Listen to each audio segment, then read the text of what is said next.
The views and opinions expressed in these historical letters that may contain vernacular used in the World War II era, the post-war era, and the Cold War era do not reflect the views and opinions of any of the individuals involved with this project, including, but not limited to, the podcast's creators. Good morning, Jamie. Good morning.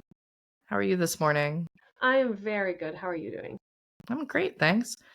Well, and good morning to everybody else. We are here at the Love Sweetie podcast. This is episode 7, and we are in the middle of the summer of 1942 with Sweetie, who is just finished actually, her business course in Ottumwa, Iowa, which is in the southeastern part of the state. And she's looking to the future, and that's where we're going to be starting with the letters today. July 22nd, 1942.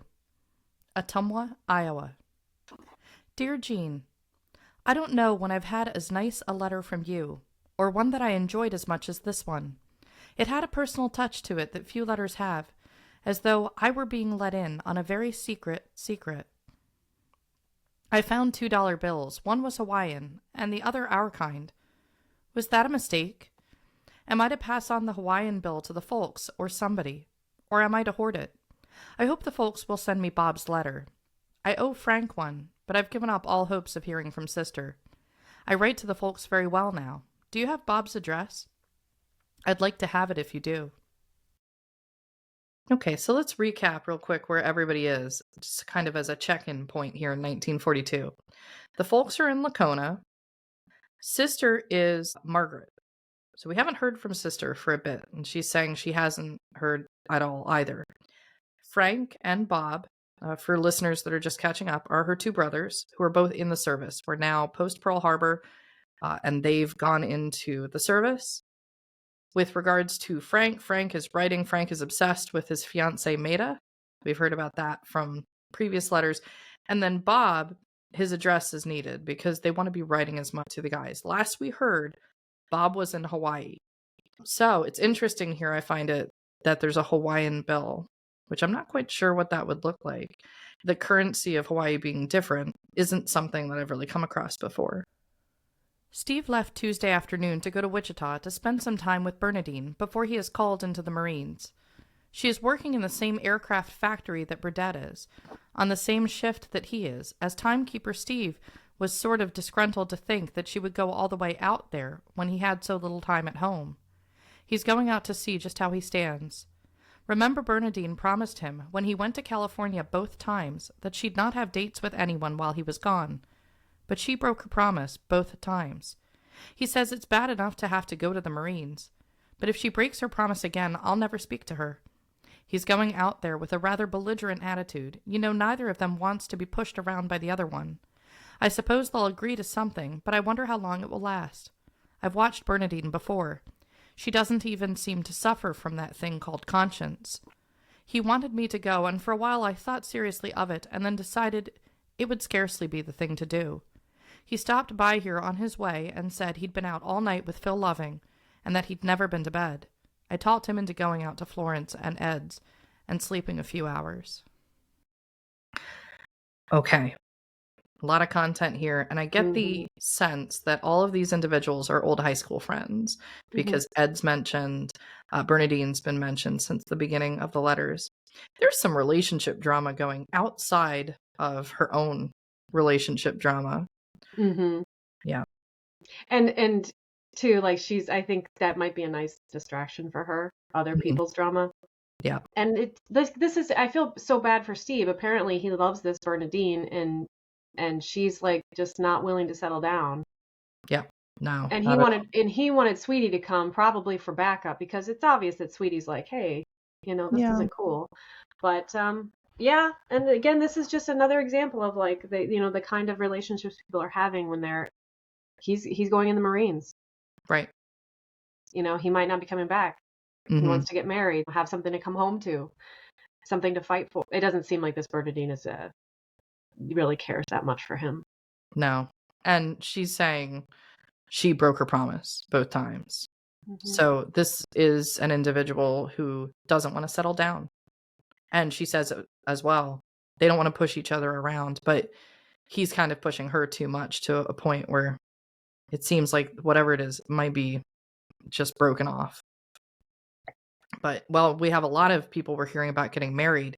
This is a relationship we're hearing about that's not going so well. Mm-hmm. Neither of us have jobs. I'm getting awfully discouraged about this job business. I'm going to go back to the Chamber of Commerce and see what they have to say about this new airport here. The only civil service test I can take would send me to Washington, D.C., since there are no more field tests given. I have my application blank to send to Washington, but I've been holding off because of this airport. I've got to go see about that again. Yeah, so in one of the previous letters, she'd been applying in the civil service. She'd been taking civil service tests. And she's mentioning that an airport is appearing on the outside of town. Now, this is a rather large town, rather large city in southeast Iowa. So it makes sense that there'd be sort of some sort of regional airport. We've also got a lot of farmers in the area. So I'm thinking about planes that are crop dusters, things like that. But clearly there's something being built outside of town, and she's interested in working there. So she doesn't give any details on what that is exactly yet, but something's coming and she's sensing this. I do write to the folks regularly. Mom wrote of Daddy taking an appendectomy to the hospital. However, she did not say Iowa City, and I just took it for granted that it would be a Des Moines hospital. She wrote of Florence's visit, and she sounded to me as though she'd learned to like her a lot. It does not sound as though you are to be envied your present position. I see where such a supervisor could make life an absolute hell. But if it is only temporary, you can look forward to the time you'll leave. Your day sounds very full, and I have no doubt you're tired of an evening, and with added attractions, 2 lovely brown eyes, I can see why you've not found time to write, and confidentially, I can't blame you a bit. I wonder why the fact that Daddy is a doctor would make any difference to her, and that she would quit picking on you for that reason. I'm glad you don't have to wear glasses, for while they're no burden to me now except for cleaning them or bending them, I know it's hard to get used to them, and for a while they do bother worse than a headache. You're right about this roommate business. Lucille and I usually get along all right, but there are times when I think, if I could only get my hands on that throat and silence that escaping flow, I would be extremely happy. I do not often pop off at her. She did an asinine thing the other night that I almost gave her hell for. She had taken the radio with an extension cord down on the porch to sit in the breeze, and she had a pin that she used to scratch her initials on our little plastic radio. I could have kicked her good, but I just said, "Look, little one, didn't your mama ever tell you not to be so damn destructive? Don't be a baby and pull baby tricks." Even so, when she's gone for a time and I'm rattling around here like a pea in a shoebox, I'm glad to see her come back. So, Jamie, in the history of, like, let's say going to college, things like this, how has your relationship been? I'm curious, have you had roommates? Have you dealt with just that environment of a roommate who's not necessarily a family member? For me, this was in college. When I first went to college, I actually had 2 roommates because they actually put 3 of us in a triple in a room designed to be a double. And yeah, so they had to sort that out at the beginning because they had to figure out like another rooming situation. We weren't the only one when I went to school initially. And then I had some roommates in apartments. And it was mostly through the undergraduate that I experienced living with roommates. And I totally get what's meant here. I think it's a love-hate relationship, which is you love having people around and it's a lot of fun. But when you want to be alone and you want to be left alone, you need space to yourself. And Lucille, like, scratched her initials on the radio. Mm-hmm. Like, why? hello, other people's property. Right. But yeah, actually, I did have roommates, and it's funny. When I first went to college, I was in a quad. Okay. So it was 4 of us in a big room with 2 bunk beds. You know, and like we were shoved in there. We had our own bathroom, but it taught me that I can't have roommates. Yeah. So yeah, and then I ended up actually the second year I lived in an apartment where we had roommates, but we all had our own bedrooms. Yeah. So, that would help. And so, it seems like they live in like one large room together, correct? Yeah, that's the Yeah. sense I got. Yeah. Yeah, I don't think that they have like their own bedrooms, that they share a place. No. And they're boarding, so they live in a Hmm. room in a house that isn't theirs. Right.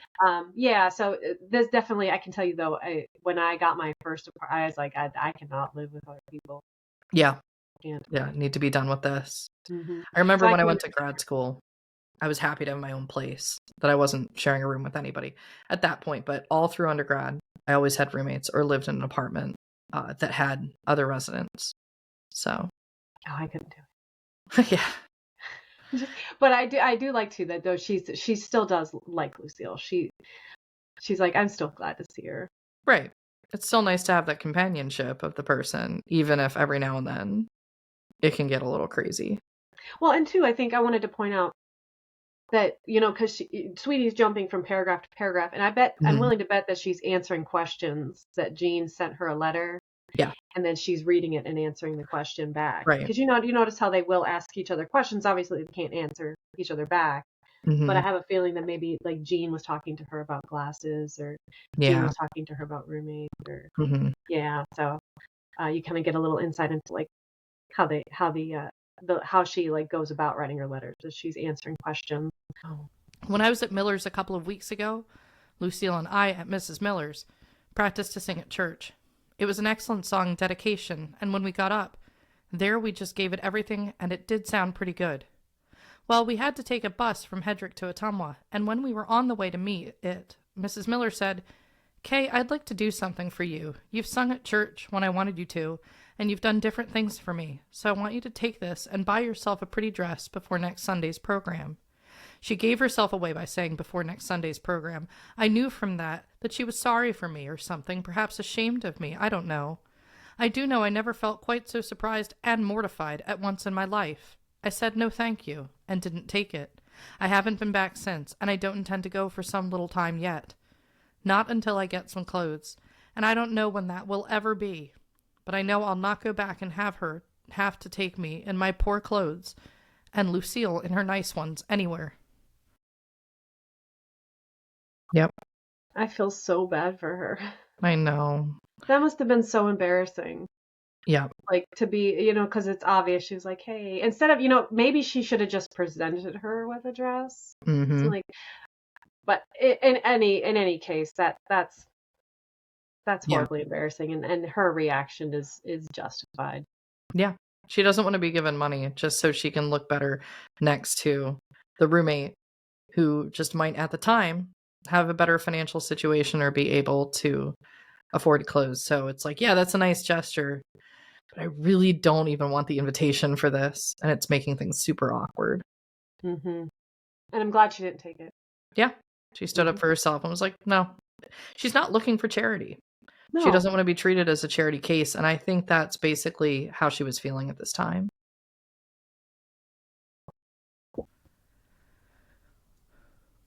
Who was the fellow you made the candy for? He is a lucky fellow, yes. It's been hot here, too hot to live. We have to sit down on the porch until it cools off at about 1 o'clock, and even then it is bad. Or it has been. The last 2 nights we've been cold. Did I write to you about David writing to the school to get my address? Then telephoning from Sioux City about a job in a beauty parlor? And then sending me a night letter about a job in the station? I did. Okay, we have to break here because in the last letter we knew that he had requested the address from the school, and the person at the school said, do you know this person? Is it okay for me to provide them with your address? And it was David Chase who was seeking her out. Now we have a little bit more that's been going on behind the scenes with this telephoning. Well, she writes telephone, so it's hard to say if it was a telegraph or a telephone. So David Chase, who had previously sent a proposal by mail at the beginning of 1942, and she had yet to respond, as far as we know. Mm-hmm. Then sought her out at Ottumwa at the school. And now it would seem that he's reaching out to her because he's finding jobs for her in Sioux City. So that's where we're assuming that David himself is Sioux City. And he wants her out there. Yeah, like, oh, here's a job at a beauty parlor. Why don't you come out here? Or look, there's a job at the station. Why don't you come out here? But I want to point out in this very long letter that Sweetie's writing to her sister, Mr. David Chase got like 2 sentences. Yeah, So I that's it. think it's pretty safe to say that she doesn't think too highly of him. No, it seems like it's over, and this guy has yet to accept that and is Mhm. still pursuing her actively. Yeah. But at least she's hearing of opportunities, like, beyond that. So She I guess, definitely has options. yeah, definitely. And she's been dating someone else named Dawn. Mhm. So this whole time, as far as we're still aware, she is still dating Dawn. I think you are placing far too much importance on the fact that I found you somewhat indisposed. As I told you, if for no other reason other than curiosity, I should like to try it myself. As you say, it was an experience, and I'll wager a good one. And I repeat, I should like to experience it myself. Steve asked me if I'd like a Coke that had been worked over. He was saying that if he and Bernadine decided to call it quits, he was going out on a big bender. As for this Bob, I know as sure as anything that, even though you or I know that it is wrong, absolutely wrong to love a person, you do it in spite of anything. 2, you met him in a rather unusual way, a way conducive to glamorizing the whole affair. He has $1,000,000 smile and a personality that defies you not to like him. And you can't defy that smile. Oh, I like him. I've told you that before. If he says he'll quit drinking, have it at that he is going to quit. Don't entertain any doubts of such a possibility that he'll not do it. Just trust him to do it. Remember, though, if he does, that is absolutely no reason for you to do the same. You are going to be his reason for not drinking. Try to determine your love for him, and then just let things ride, and you'll be okay. Yeah, and just to recap for anybody that missed the previous episode, Jean is considering a marriage proposal from an individual named Bob. And in that letter, Sweetie had 2 main concerns. One being difference of religion, that he's Catholic, and she's, of course, the family's coming from the Presbyterian background. But this has already been slightly broken here because her brother, Bob, is married to a Catholic woman, Florence. In this case, this would be Jean potentially getting engaged to a Catholic man named Bob. But the second and bigger item here is that Bob drinks. And Mhm. so the tone of this letter has shifted a little bit from the previous letter. The previous letter there was a lot of criticism, and here he has $1,000,000 smile. If you really Yeah. like him, maybe you can reform the drinking. Maybe she's kind of coming around to the idea of her sister marrying this guy. Don't bother too much about things now. If he's to go to the army soon, that will all probably change him a great deal. I think it would be all right to accept a diamond before, if you are sure that you want to do it. But be sure. Well, I think I'll quit now. Don't fret over this. While I know it is the all-important thing, don't let it assume too much importance. Write again soon. That was a very nice letter. Love, Sweetie. Yeah. And I wrote here, or in the letter when I was reading, I underlined many times, but be sure. Be sure. She said that a lot of times in the previous letter, She talking about it. did. She's like, be sure, be sure. Mm-hmm. And it speaks to the importance of being in a marriage and staying in that marriage. Mm-hmm. You don't, this is a time when you go into marriages and you don't entertain the idea of divorce. Right? So It you're wasn't sure, even you're in the like, letter. nope. So you have to be sure. Mm-hmm. Be sure. Take into consideration. I just really love how she's like, think about it, consider it, Mm-hmm. talk to him. This is how it is. But then she also says, don't fret over this too much. Yeah. Don't put too much. She doesn't want her sister to become too anxious about Yeah. everything or really influence the decision so much. They're so close, these 2 sisters. They write them significantly beyond any other sibling relationship that she has. So she doesn't want to upset that. At the same time, she's concerned. She's still concerned. She mentions the drinking again. But she's leaving the decision up to Jean, and she's going to support her sister regardless of what happens. And she did say too here, it's like, she said she found her indisposed. Mm-hmm. And I wonder what that was. Because that's Yeah. typically if you see somebody in person and you find them and they're like, oh, like she surprised her maybe in a Mm-hmm. certain way. Yeah. So I wonder what that was about. But Mm-hmm. yeah, I think she is treading the ground very lightly when she's talking to her sister about this because she doesn't want to like Yeah. she wants this is a very, very, and this is definitely something that's on the top of her mind. This Hmm. is a very, very important decision that you make in your life. Yeah, So, it's I can understand why she wants, to be sure. right. And then I thought it'd be good in between letters here. I found at the Library of Congress site some photographs of Ottumwa from 1907. So this is about 30 years prior to when these letters are being written, but it's the main street. So I don't think that there would be much change to it. So I Mm-mm. figured I would share my screen here so we could just get an idea of what Ottumwa looked like back then. So let me go to the first one here. Now, this was like a panoramic shot of 3 photos that were taken together. So we have this first one here. Now, imagine we'd have the 40s cars in the street, right? Mhm. More so than we'd have the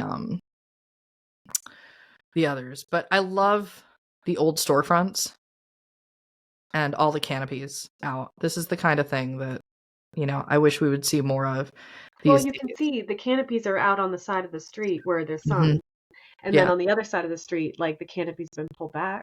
Mhm. right. Yeah, and the architecture. So, just to give an idea of like a town in Iowa, because I think it's very easy to be like, well, a rural town, a city in Iowa, probably smaller scale. This is not a small scale location. So, you can imagine them walking up and down these streets that would have remained probably relatively similar to what they are in this picture. So, that's one of them here. And then I have the continuation. So, this is to the right of that same building. If I was trying to bring this up, it would make it too small to see any detail. So this is like the main street. They're saying this is Main and Market Street in Ottumwa. So this is one street over, and we've got the same sort of buildings. Lots of like 5-story buildings, Mhm. and some of the trees and things in the background here. We also see a cable car. Yes, The rails in town. I was That just gonna ask, I was gonna say, like, these must have been for the cable cars, like, these are the yeah. wires, and Hmm. then the tracks. Right. So that's how they mostly would get around if. I would assume that was still there in the 40s. Yeah, for convenience sake. But Mhm. clearly, these streets are wide. Oh, yeah. Sometimes you look at older cities and older towns, and the streets are very narrow and they're very one way. This is clearly a town that's going to be able to take the advent of cars and the Model A's and all of that very well. There's a lot of space here, which is really nice to see. And then the final part of the photo, which is to the right of this, is this one. And that's the next street over. Um, And again, we get, the clock over here. We have the awnings, we have the restaurants, and it just continues on and on and on. And you can see those tracks going in all of the photos. So this is a rather decently sized town or city at the time in Iowa. And this is 1907. 1907, it's already built up to this point. So you can imagine, if they're going through a boom time, this is when the meat factory, we'd heard from the first the meat salesman Oh, had been yes. from Morel, right? The Morel meat salesman. So Morel and Sons is based in Ottumwa, and that was built in the late 1800s. So there's a lot of industry going on in this picture. So if we fast forward this sort of mentally 30 years, we can pretty much assume it's going to be even busier. And it's going to Mhm. be even bigger than this, but because by the turn, it's already like this. So there's a pretty serious town that she's in. Yeah, it's definitely it's a more major city. Yeah, This is a major the city. I mean, and tracks. it's so Yeah, interesting how, like, the cable cars go down the middle of the street, and then right. there's Yeah. plenty of room on either side. Plenty of room. Yeah. I love the And little you're right. bicycle This is parks. Yeah. this is not something like, if you go to Cincinnati, if you go to the Mhm. major cities on the eastern coast, you Yeah. can tell that they were not built to accommodate, like, traffic, No. and they were not built to accommodate even subways or Mhm. trains or, like, that kind of, like, so to see this, it's kind of like, yeah, this actually kind of was More set up. modern. Yeah. It was set up to, it was almost Mhm. like it was, I mean, it's amazing that it wasn't, thought of, like, hey, we're going to have to accommodate major traffic at some point. Right. But that's really interesting. And the Yeah. sidewalks too are also huge. The sidewalks are also very large. Yeah. And this is, I remember I've been to London once, And there, the streets are extremely narrow, right? Yeah. And it's, again, the problem with the one-way, the cobblestone streets. And while they're charming to walk on and charming to see, there's a practicality that's difficult. And you think about the double-decker bus in London, right? How are you going to move more people through you're going to put 2 layers on the bus, just because the streets are so narrow. Boston's another city that has the old part of Philadelphia near me. We definitely see this. I like these Midwestern towns because by the time they're being built, we're already dealing with larger carriages, and we see them in some of the images here. And they're going to be approximate in size to the cars, and now you've got the rail lines moving through. So just the way this is plotted out and planned, Ottumwa is a very interesting place to go to. But I thought these images were just very striking to give us an idea of the scale of just 3 of the main streets going through town. And this is, of course, 30 years before she was even there. 30 years before. We have to expect it's even bigger by the time she gets there. So interesting. Then we're going to go into the second letter of the morning here, since we're enjoying our coffees and going through these 2 letters today. And this is a very exciting letter personally, and I'll pause throughout as we go through this.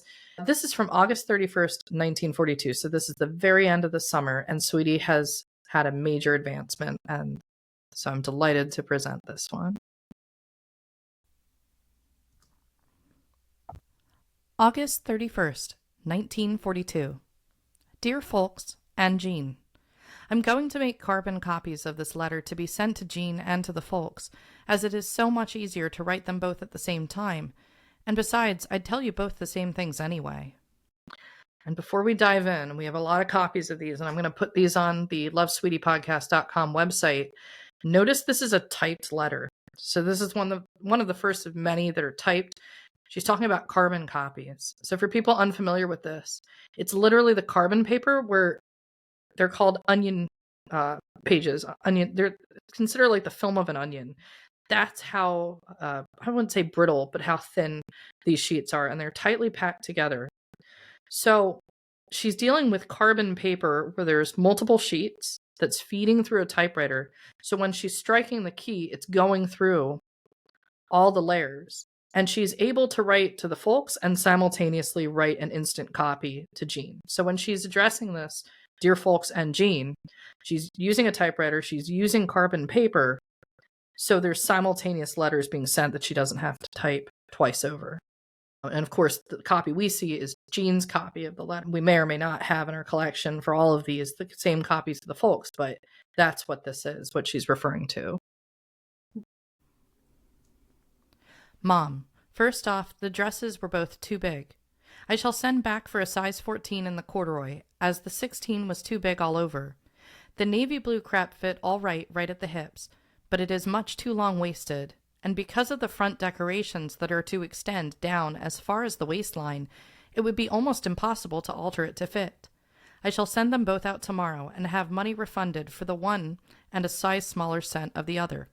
I shall like the Royal Air Force blue very much. It looks to me like a cross between gray and blue, and it has a dusky look that is very nice. I went downtown Saturday and found another corduroy that I like immediately, and so I bought it. It will require some altering, but I like it. I paid a little more for it than Mom did for the other, but it is nice. It is dusty rose and exceptionally pretty. Now don't get the idea that I don't need both of them, for I do, and that ain't the half of it either. I'm going to spend a lot of money making up a nice wardrobe. That will include everything from pajamas to shoes, and it's going to be nice too. After I get some nice clothes, I shall start paying off the $50 that you paid to Bob for me.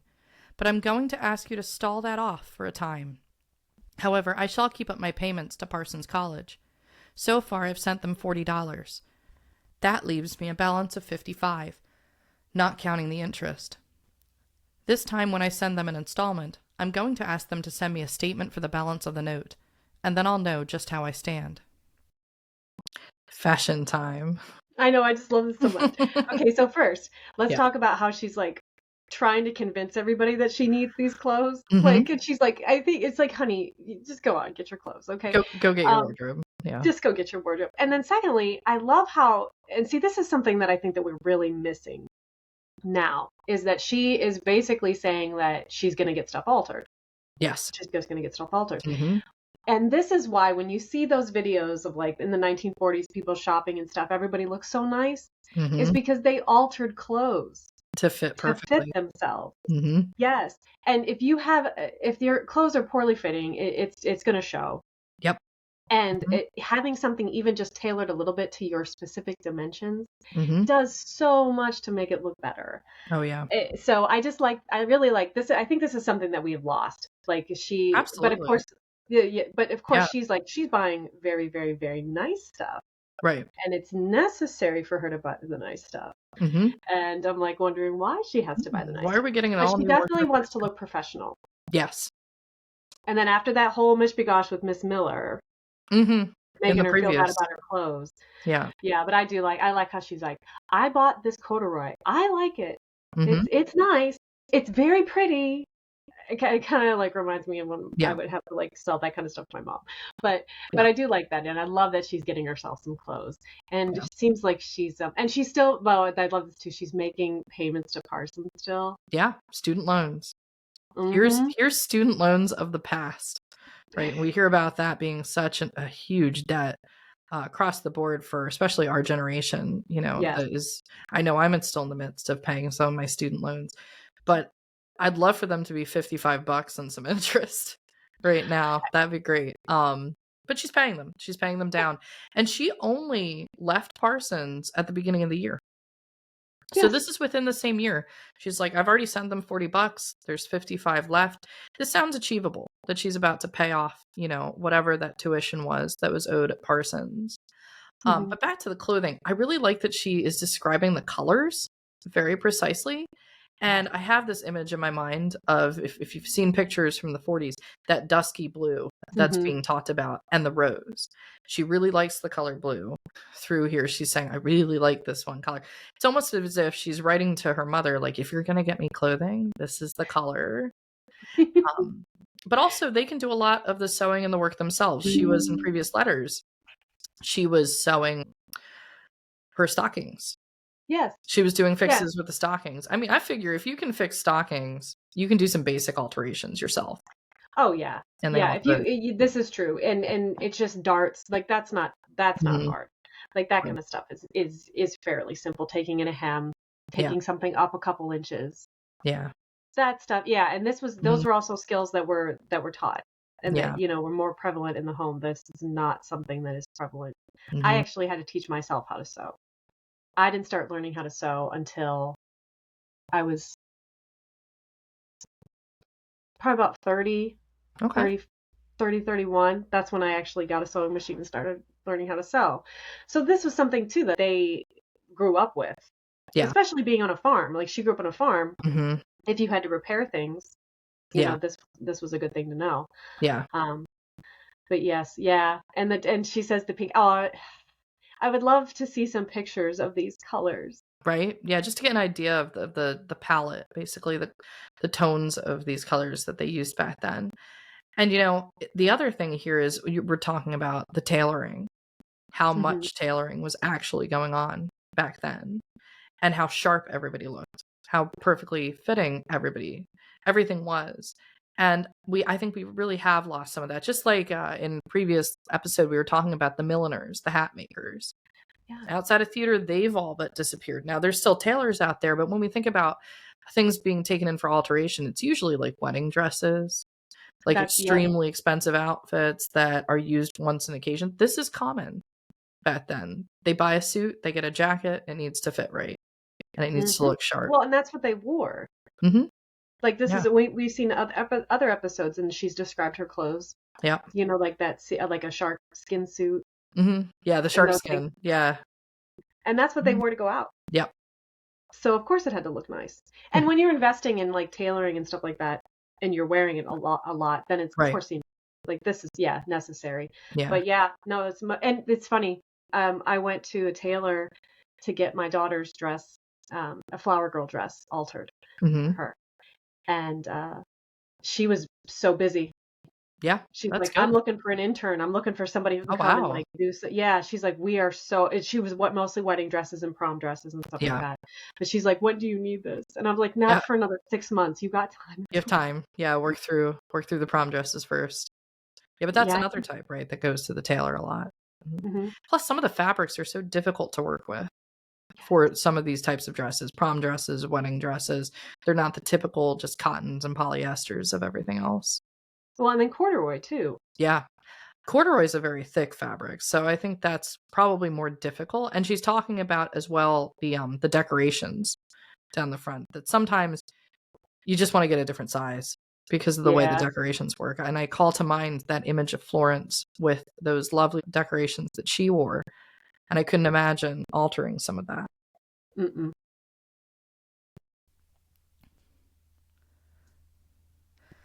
I think that I'm going to start paying now on a coat and have it kept at the store and little by little pay for a winter coat.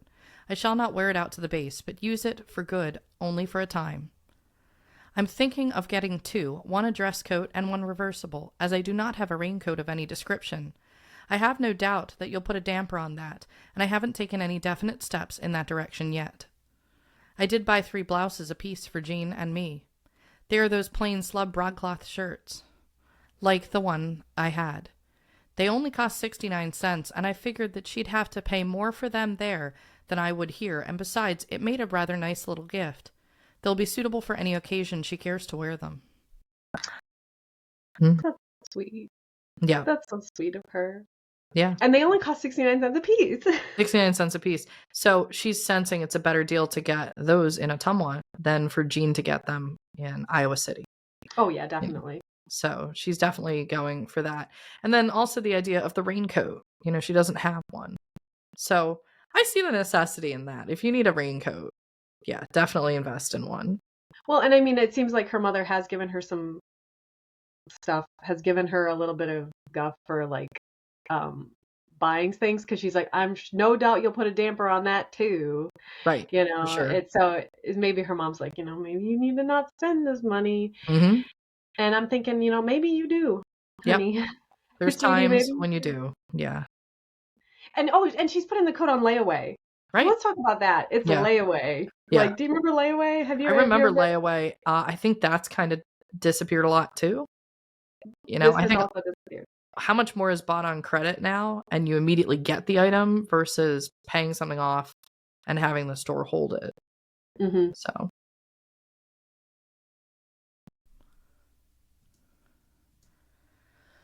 Well, now let's enter a little into my social life, shall we? It might prove interesting, and it will give me something to write about. The Corey family invited me to ride out with them to the project and to view my room. Correction, my office. Saturday night. I have the biggest room on the top floor. The top floor is the office space for our offices. The bottom is drafting rooms, etc. It will have built-in cupboards for materials, stationery, envelopes, typewriter ribbons, catalogs, and the like. They are, as I told Daddy, building a special file table with built-in file baskets for me, and there will be a mail table besides the file cabinets and the files themselves. I was extremely fortunate to land one of those beautiful 62-inch walnut desks. I'm not sure that I'll have it after we get out to our offices out there. It may be used for the lieutenant stenographer. That is really a beauty. However, it did not cost $99, as I said it did. It cost $75. But anyway, it is a honey. I shall have my own telephone extension, I think, right on my desk. I shall have an assistant file clerk, a messenger boy, and a typist. They will be my staff. I'm really going to have a pretty setup when we get out there. They, the engineers, have been raising heck with the contractors for giving me the best room on the south side with 3 big windows, and they've been trying to juggle the plans so that they'd cut off about 3 feet off one side. We're winning, though. I'm feeling so much better about it, though I've liked it all along, that I'm practically walking on air, and I feel that I can afford to spend a little money on clothes, just to celebrate. Okay, so yeah, her parents obviously have been giving her a little bit of crap for buying clothes, for sure. because she's mentioned it a few times. Mm-hmm. But oh my goodness. Finally, yeah. Finally. She's found her job, and she's gotten a very good job at that. So In the previous letter, she was talking about the airport. Previous to that, she was talking about civil service jobs. America's entered the war.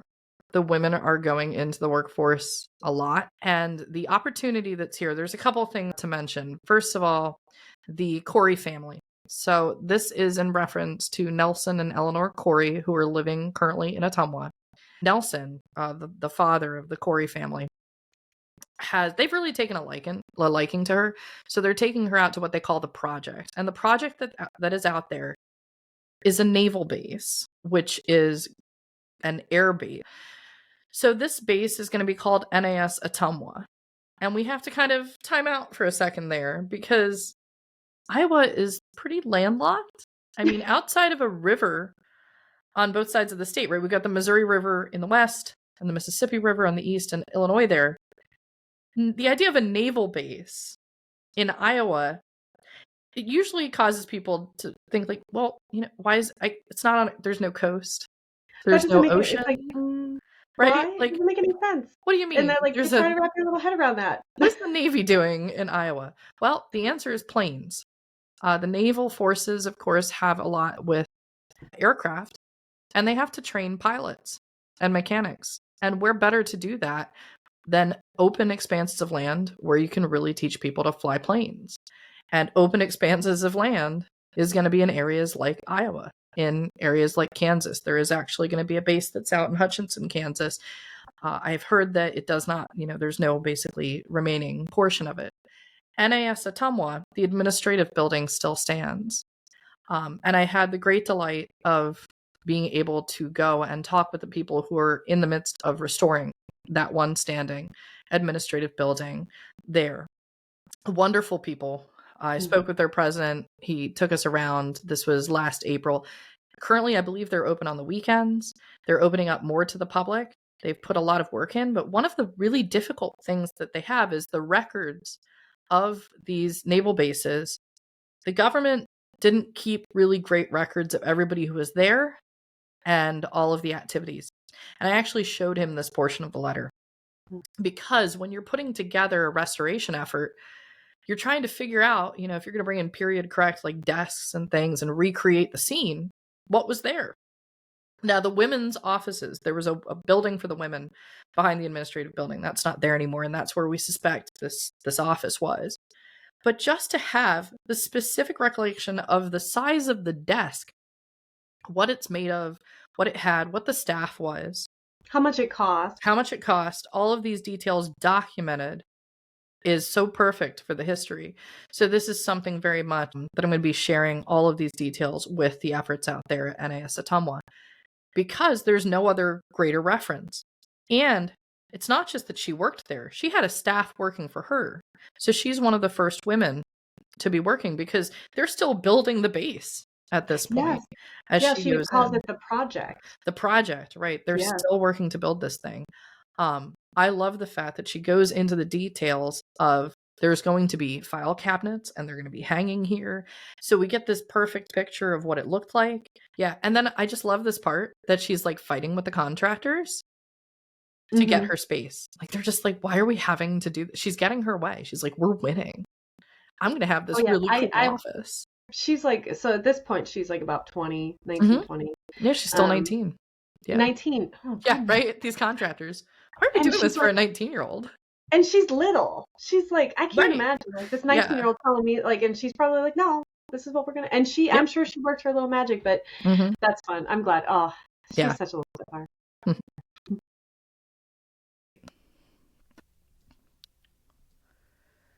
The Coreys have a new Packard, and it was a treat to ride out with them. We went all over the site showing our badges when we were stopped by the various guards, and saw the warehouses and the time checkers' huts, and amongst other things, the farmers moving their houses to their new farms. Incidentally, lightning struck the chimney of the office building last week. I saw it when I was out there. It splintered the bricks clear down the chimney, and then it jumped to a wire that grounded it. Or it might have burned the building down. It paralyzed a guard for a moment, but it soon passed, and other than his being pretty scared, it didn't really hurt him. The chimney had to be ripped down and then done over again. Quite a delay. Yeah, so Coreys are doing pretty well. So they're basically cruising around the new base and feeling very official. Like, here's our badge. We're going to go check out what's going on. Now, I've tried to sort of figure out in my mind what the badge probably looked like, if it was a card or otherwise, but I have a suspicion for what it is. And, it's interesting because I'm not sure how many of these have actually survived, but when going through the artifacts, we did in fact find this, and I'll bring it up on the screen here. Yes, I want to see. So this looks very much in my mind what I think a badge could look like. So it could very well be the badge that's being referenced in this letter. This is Sweetie's badge from Ottumwa with her identification number for the base. And you can see US NAS at the top, Ottumwa, Iowa. And it looks like a mugshot, like that. Yeah. But she looks about the right age. So it could be that this is what they were flashing. And I'm not sure many of these actually survive because with the base being gone and the records being not clear of who exactly was there all the time, and then the women, these things wind up in the trash when they're done, these little buttons and things. This is something very much a picture of which I'll be sharing with the folks over at NAS Ottumwa, because it could be one of the few surviving women's badges that we have. It's completely metal in the back. It's survived all the years. It's held up really nicely with that bright yellow. Yeah. But it's official. She's like flashing potentially this at people, and I'm sure Nelson Corey had similar as they're driving by. So it's a delight just to have this artifact and have the actual physical badge that I believe she would probably wear this every time she was on. I have a badge. Yeah, right. We put that right there. I'm supposed to be here. I'm official. Yes. And she looks the right age. So that did survive, which is really, really great. Oh, cool.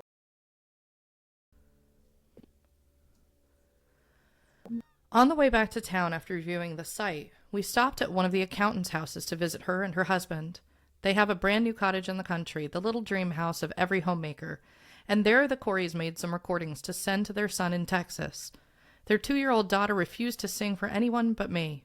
I helped her carry the tune, and it came out like nobody's business. Mrs. Bremhorst, the accountant with whom we work, asked me to come out again, and we would make one of me alone. The Coreys both, Mr. and Mrs., spoke of half a record to their son and daughter-in-law. It was a lot of fun, and it came out remarkably like their voices. I got home for a half-hour's date with Don that we spent figuring up the cost of several schools, but I doubt if he ever goes. If he does, I'm going to quit going with him, and even if he doesn't go, I think that I'll quit going with him. Saturday, did laundry until 10 o'clock and got home at 5:30 to do my ironing before I had to work on Sunday from 10:30 until 6:30. It will pay me time and a half overtime, and it will make up for the day that I lost out on when I went home with Frank. I helped Mr. Corey get some reports out to Washington. Then Mr. Mendenhall came, and we worked on some circular letters. Mr. Corey took me home to lunch with them, at Mrs. Corey's invitation. We had deviled crab in the shell, sweet potatoes, peas, salad, coffee, iced tea, and angel food cake. It was the first time I'd ever eaten crab, and I was surprised to find it exceptionally good. After visiting around the table for a while, we had to come back and go to work again, and this time we left at 6:30. I again went to their house and had scrambled eggs, toast, coffee, and ice cream. Little A.L. took quite a fancy to me. According to them, it is rather unusual for her to become attached to someone. I think they welcome me more on her account than on any other, but they were very nice to me. Yeah, she's got it made. Mm-hmm. That's what After all the stuff that she went through, she's just like, she's so much her own woman. She is definitely, she's like, Dawn is kind of, I'm not really, like, not this guy. Yeah. Nice. And I mean, and I like too how she's like, she told him exactly what she ate. Oh, I'm so happy that she got to try crab. I'm sure that this is something that was not in the, the Midwest. Not as frequently, for sure. No. Yeah. But they have access to it. Yeah. I mean, well, maybe they pulled crab out of the river. Maybe this was something like. Maybe. Like to ship it in, maybe it's getting I'm better. thinking crayfish. That's what I'm thinking. Okay. But, yeah. But I'm like, but it's really fun. I love how she's like, she'd never eaten crab and she liked it. Mm-hmm. That's awesome. Yeah. And that's what they made for lunch for her. I'm like, what a sweet thing. And then they came home, and I'm sure like at the end of the day, scrambled eggs, toast, coffee, ice cream. That sounds like a wonderful dinner for me. Yep. This is just such a lovely like time. Yep. And she's being taken care of basically by this other family. Like, hey, now I've got free food. I've got free lunch. Yeah. Yeah. And they made like a recording. I wonder, it's like maybe like on a little record, maybe something like Yeah. this.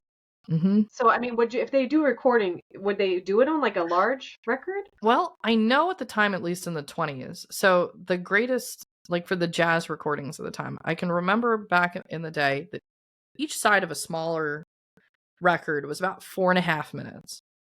And we can be sure of this because there's the famous song in the 20s, Sing, Sing, Sing. It's either 20s or 30s. And if you've Hmm. ever heard Sing, Sing, Sing, this is like the Chips Ahoy commercials used to use this jazz tune. Hmm. So anybody who's listening, if you remember how Chips Ahoy used to use like this jazz tune in the background of their commercials, it's that song. But the full song was 9 minutes long. And no record at the time that came out could go for 9 minutes. So they created Sing Sing Sing Part 1 and Sing Sing Sing Part 2 because they had to flip the record to record the other half. So we know from the length of those tunes that the recordings back at least by like the 20s and 30s was somewhere around 4.5 minutes. It may have gotten slightly longer from that point on, but I think these are still the smaller records. I don't think they're the larger vinyls So that we're that's what they seeing. would send, and they could send Yeah. that to people in the mail. Mm-hmm. Like, how freaking crazy! This Yeah. is such cool stuff. Mm-hmm. And so they were in, and they would made like they were gonna make a recording of her as well. Yep. Yeah. So she's not only does she now have a job Yeah. and she has income coming in, Mm-hmm. but she now also has like places to be and go and do and see things. Access. Like she Yeah, has, to things. yeah, Yeah. wow. She's really, yeah, taking a step up from where she's Mhm. been. So,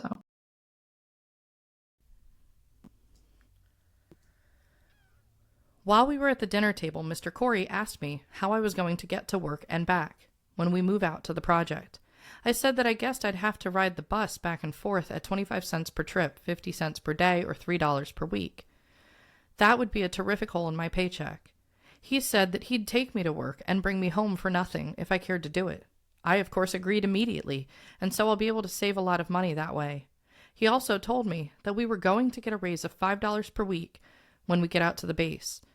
That is, he said that all employees would get that much of a raise, but he told me that I'd be getting more than they, stenographers, would. I think that I'll be making either $37 a week or something like that. I'm sure anxious to go out to the base. Won't that be wonderful? It's almost unbelievable, but I'm going to have a happy time making up my mind that it is so. Yeah, wages. She's doing really well. Now she's like, now I have free transportation. I get to save even more money. I can put that into some more clothes. I So, do like to, I mean, and obviously as a 19-year-old, mhm. she's way more mature than a 19-year-old, like in this day and age. Yep. But I do Mhm. like the fact that she has found somebody to like be a chaperone for her. Yeah. Somebody who's like she has like an older Mhm. couple that she can ask for help if she needs it. Yeah. And I'm sure that her mother probably feels as speaking I'm as a sure her mother. parents are very happy about the Yeah. Oh, Coreys and being there. this is probably my favorite letter so far Oh, yeah. because It just so many good things are happening for her. Yeah. And she's implying a lot here. So if it's $3 a week, we know she's working 6 days a week. We Hmm. can work that one out. The other thing is they're going to get a raise. So they're currently working, even though the base isn't finished being built yet. They're Yeah. working in town. She mentioned circulars and these other items. She's making more than the stenographers. This is another big piece of the history for the people working currently to restore NAS. Just to know, this is the wage of the women that were running things, so we can get an idea for all of that. And she's even saying this is really unbelievable. This has really worked out well in her favor. Yeah, she Um, can't. She's like, I've already yeah. convinced myself that I'm gonna love this. Yeah, like this is great. Yeah. Like let's just keep this going. Fantastic. So now she's going to be I can imagine her walking down those pictures that we just looked at, walking down the street in her new outfit with her Hmm. badge. She's official. She's having crab for lunch for free. She's getting invited Hmm. over. Oh, and when I was out in Ottumwa, so I did find the house where the Coreys lived. It is still standing. Yeah, I don't think it's doing too well. I think it was up for sale, but the house where the Coreys were living is still standing. And then I looked at the spot from the address where Lucille and where Sweetie were living, and it's literally right down the hill. So where they were living, that house no longer remains. I think it's 4th Street and Holt Street. So for anybody who's listening who's in Ottumwa, that's where she was. And it had to be 30, like maybe 30 to 50 feet up the hill. So she's at like that was the corner of a street. And then right above, it's on a sort of a steep incline, is the Corey's house. So she's So right there. yeah, she can just basically, they were below her, she could literally just roll right into their house. But she has to just walk right up the street, and it couldn't have been more than a minute walk or a 2-minute walk. So you imagine she wakes up in the morning, just to give this picture to people, and then when she's going to have to go to the base, or if she needs dinner, they're going to be like, they could yell over to her porch, basically. It's absolutely possible, and say, hey, come over and get some treats. She's not going to not do that. So for Mr. Corey to be like, hey, he's going there anyway. Yeah. It's not like he doesn't have to change his schedule at all. Right. Mm-hmm. Yeah. This is my favorite. This is a great arrangement. Yeah. This is the best. I'm so happy for her after all the stuff that she's had to go through and like all that stuff with Ed. Yeah. She's settling in here. Mm-hmm. So I don't know when I've felt so smug and self-satisfied as I do since I've had this job. The Coreys have been so darn nice to me. Even came to the place that they'd almost asked me to come and live with them until they found they'd have to take a smaller house. I'm not swallowing them whole. I do not go out except upon their invitation, and I do not always go then, just to keep my welcome alive. But when little Ayel cried to go home with me, or rather cried when I left, they seemed to join in her enthusiasm. Mr. Corey calls me Little Bit. I think I told you that. I'm losing some more weight. I scarcely hope that I'll ever be as little as I was when I was going to high school, but I do think that I'll be able to lose some of my hippie look. Yeah, she doesn't want to wear out her welcome with the Corey. She's got too good a thing going on here. And then little Ayel, that's the 2-year-old daughter, right? So the little daughter really likes Sweetie. So this is almost like, is she kind of perceived as a little bit of like a babysitter and having that other person there to help out? Probably. And then the nickname, Little Bit. Now, that one hit me really hard because this was completely unbeknownst to me that she used to be called that. And this was when she was still alive. When I was about, I guess it was like 12 years old, my family, we adopted a local barn cat, and her name was Little Bit. So I wonder if every time that my grandmother was over and she heard the name Little Bit, if it made her think about the Corey family, because that was her nickname. She never said anything about it, to my recollection, that it used to be a nickname of hers, but just the irony of the name comes back so many years later. Yeah. I got the permanent $4.50 for a machineless and a curl that turned out to be almost a 3/4 permanent. I like it very much, much better than I did the last one. I'd gone looking so taggy for so long that everybody in the office had some comment to make. You remember that Mary Ryan got married. Well, they've been asking me how soon I was intending to do the same thing. And when I came in with my hair all fixed up, Mr. Mendenhall said, "Look out, boys, she's digging her pit." I said yes, and now all I have to do is run somebody right into it. And she's on the prowl with, I mean, if you're going to get a whole new outfit, you got to get your hair done. I love you, Angie's on the prowl. Yep, 100%. She's digging her pit. Yeah. And I totally believe that when he said that she was right there with that. Yes, and all I have to do is run somebody right into it. Yep, like I got this made. She gets the last word. I like this. And she's just, she's so, and when she's like, I felt so smug and so satisfied. Like, I just love that. Yeah. I just love that, she went from working for this. And now she's there. Yep. I did my business course. And also, how smug is she at the fact that, her father didn't want her to leave Parsons. He was like, don't do what everybody else is doing. Go get this business course in Ottumwa. Well, she does it anyway. And now, because this is a letter to Jean and to the folks, right? It's the carbon, the circular letter. It's, I've got it made. This is right. This was the right move. I've got this working out really, really well. Maybe like a little bit like, you told me not to, and I did what I wanted to do. And now it's working. Nobody can live your life for you. That's right. No one can live your life for you.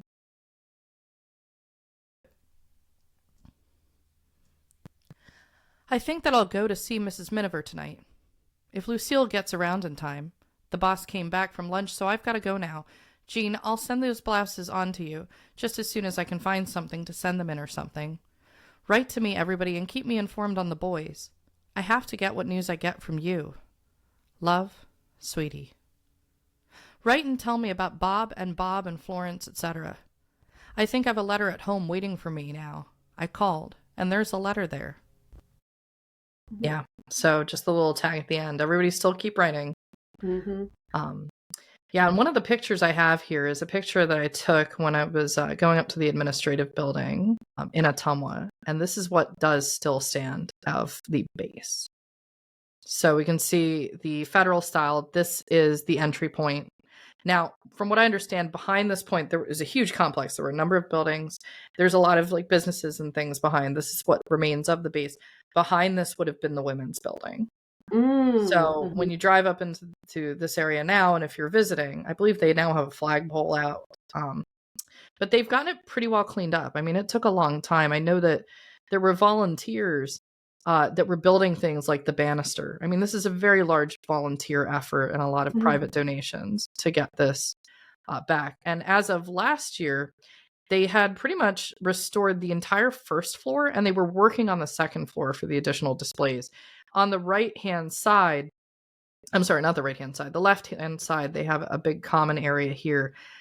It's really beautiful to walk into. So I know that they've done tons more work since then. And for our listeners, we are trying to get a guest to appear one or more times to talk more specifically about the history of NAS Ottumwa, as well as the current efforts that are going on there.